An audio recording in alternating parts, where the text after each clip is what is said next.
नमस्कार, मैं हूं अविनाश पांडे और आप देख रहे हैं सिटी पोस्ट। चलिए फटाफट अंदाज में आपको बताते हैं कुछ बड़ी खबरें।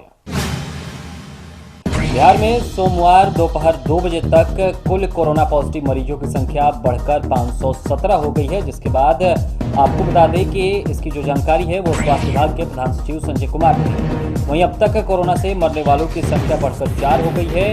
कोरोना से कुल 127 मरीज अब तक बिल्कुल ठीक भी हो चुके हैं। 25 मार्च से जारी लॉकडाउन का तीसरा फेज सोमवार से शुरू हो गया है, जिसमें जोन के आधार पर लोगों को विभिन्न प्रकार की छूट दी जाएगी। ये लॉकडाउन 17 मई तक के लिए जारी रहेगा, लेकिन झारखंड की हेमंत सोरेन सरकार ने कुछ अहम फैसले किए हैं। राज्य सरकार ने कहा है कि अगले 2 हफ्तों तक लॉकडाउन में किसी तरह की कोई छूट नहीं दी जाएगी। सरकार के फैसले की जानकारी सीएम हेमंत सोरेन ने ट्वीट करते हुए लोगों को दी है। उन्होंने ट्विटर पर लिखा कि एहतियात के तौर पर राज्य में अगले 2 हफ्तों तक लॉकडाउन लागू रहेगा और केंद्र सरकार द्वारा लॉकडाउन में छूट को लेकर दिए गए निर्देश फिलहाल झारखंड में लागू नहीं होंगे। सरकार ने कहा है कि राज्यवासियों के स्वास्थ्य की सुरक्षा को देखते हुए ये कदम उठाया गया है।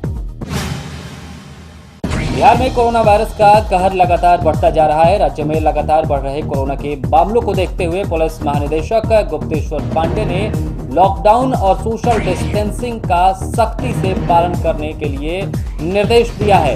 रविवार को उन्होंने कहा कि बिहार में कहीं भी ग्रीन जोन नहीं है, पूरे राज्य में या तो रेड जोन है या फिर ऑरेंज जोन है। डीजीपी गुप्तेश्वर पांडे ने आगे कहा कि राज्य में पूरी तरीके से लॉकडाउन लागू है। जो भी इसे तोड़ने की कोशिश करेगा, पुलिस उसके खिलाफ कड़ी कार्रवाई करेगी। पुलिस शाम के 7 बजे से लेकर सुबह के 7 बजे तक कर्फ्यू जैसी सख्ती बरतेगी और यहां तक कि जिन्हें पास मिले हैं उन वाहनों के परिचालन पर भी रोक होगी।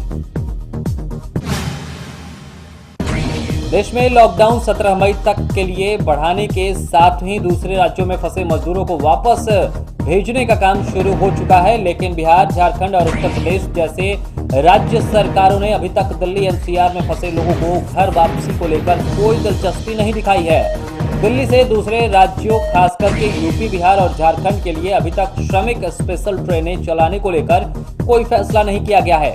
दिल्ली के सभी 11 जिले रेड जोन घोषित हैं और यहाँ पर कोरोना पॉजिटिव मरीजों की संख्या 4000 से ज्यादा है।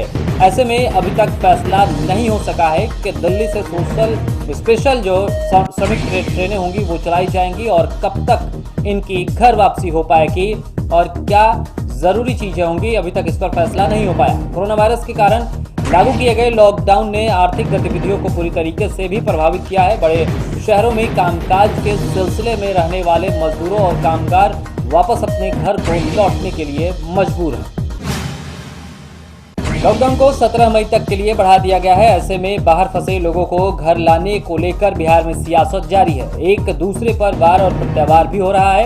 इस दौरान नेता प्रतिपक्ष तेजस्वी यादव ने एक बार फिर से बड़ा ऐलान करते हुए गरीब मजदूरों की तरफ से 50 ट्रेनों का किराया देने की बात कही है। उन्होंने ट्वीट करते हुए लिखा कि आदरणीय नीतीश कुमार जी, गरीब मजदूरों की तरफ से 50 ट्रेनों का किराया राजद वहन करने के लिए एकदम तैयार है, क्योंकि डबल इंजन की सरकार सक्षम नहीं है। कृपया अब अविलंब प्रबंध करवाइए। सुशील मोदी जी, कुल जोड़ बता दीजिए, तुरंत चेक भिजवा दिया जाएगा। वैसे भी आपको खाता बही देखने का शौक है। इसके आगे तेजस्वी यादव ने लिखा कि राष्ट्रीय जनता दल शुरुआती तौर पर ही बिहार सरकार को अपनी तरफ से 50 ट्रेनें देने को तैयार है। हम मजदूरों की तरफ से इन 50 रेलगाड़ियों का किराया असमर्थ बिहार सरकार को देंगे। सरकार आगामी 5 दिनों में ट्रेनों का बंदोबस्त करे और पार्टी इसका किराया तुरंत सरकार के खाते में ट्रांसफर करेगी।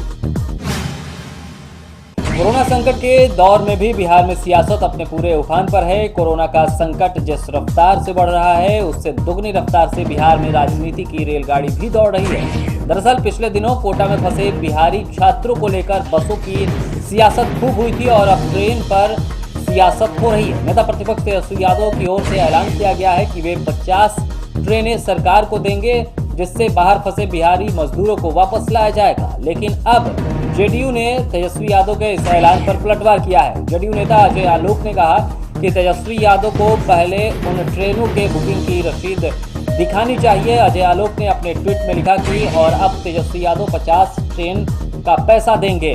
अरे पहले रेल का पैसा जमा करो, रसीद दिखाओ और तब बोलो। अभी तक 2000 बसों का मुंह नहीं दिखा है और आ गए 50 ट्रेन देने के लिए। वैसे भी भ्रष्टाचार के समंदर से 2-4 बाल्टी पानी निकल जाए तो क्या फर्क पड़ता है। कोटा से छात्रों को लेकर बिहार के लिए चली सबसे पहले छात्र स्पेशल ट्रेन सोमवार को सुबह 5:30 पर बरौनी जंक्शन पहुंची। ट्रेन में बेगूसराय, खगड़िया, लखीसराय, शेखपुरा, जमुई, मुंगेर, भागलपुर और बांका के 1271 छात्र छात्राएं थे। वहीं बरौनी जंक्शन पर छात्र छात्राओं के चेहरे पर घर लौटने के दौरान खुशी भी देखने को मिली। छात्रों को स्टेशन पर प्रशासन ने रिसीव किया, उनकी जाँच की गई और उसके बाद उन्हें गृह जिले भेजा गया। गया जिले को रेड जोन से मुक्त करने के लिए कृषि मंत्री डॉक्टर प्रेम कुमार ने सीएम नीतीश कुमार को एक पत्र लिखा है। उन्होंने कहा है कि गया रेड जोन में शामिल है, जिसको लेकर गया वासियों में भय का माहौल देखने को मिल रहा है और इसलिए उन्होंने मुख्यमंत्री नीतीश कुमार को एक पत्र लिखकर गया को रेड जोन से मुक्त करने के लिए आग्रह किया है। लॉकडाउन के दौरान भी अपराधी घटनाओं को अंजाम देने से बाज नहीं आ रहे हैं। ताजा मामला रोहतास जिले के नासरीगंज थाना क्षेत्र के सुखहरा डेहरी का है। यहां पर एक किसान की गोली मारकर हत्या कर दी गई है। बताया जा रहा है कि एक बाइक पर सवार 3 लोगों ने किसान को घर से बाहर बुलाया और फिर गोली मारी, जिसके कारण किसान की मौके पर ही मौत हो गई।